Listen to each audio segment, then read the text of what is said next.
पुणेकरांसाठी महत्त्वाची बातमी. पुण्यामध्ये जवळपास आज अर्ध्या शहरांमध्ये पुण्यामध्ये बत्ती गुल होणार आहे. दरम्यान पुणे शहरातील अनेक भागांमध्ये आज वीज पुरवठा दिवसभरासाठी बंद ठेवण्यात येतोय.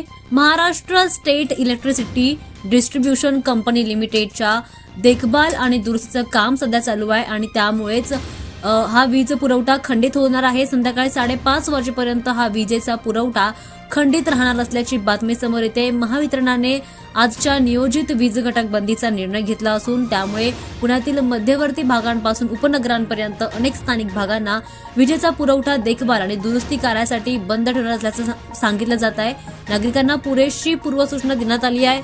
दरम्यान आवश्यक खबरदारी देखील घेण्याचं आवाहन यावेळी करण्यात आलं आहे. सकाळी 10:30 ते संध्याकाळी 5:30 वाजेपर्यंत हा विजेचा पुरवठा बंद राहण्याची माहिती महावितरणाकडून देण्यात येते. ही वेळ बहुतेक कार्यालयीन वेळेशी जुळते, त्यामुळे घरगुती कामं, दुकानं आणि लघु उद्योगांवर याचा मोठा परिणाम होण्याची शक्यता व्यक्त केली जाते. महावितरणाकडून पुणेकरांना वीज पुरवठा बंद असताना आवश्यक केबल चार्ज करण्याचं आणि खबरदारी घेण्याचं आवाहन देखील करण्यात आलंय. मोबाईल फोन्स, इलेक्ट्रॉनिक वस्तू ज्या चार्जिंगच्या योग्यतेच्या असतात त्या लवकरात लवकर चार्जिंग करण्याचं देखील सांगितलं जात आहे. त्यामुळे पुणेकरांना आता पुणेकरांची बत्ती गुल होणार असल्याचं सांगितलं जातं.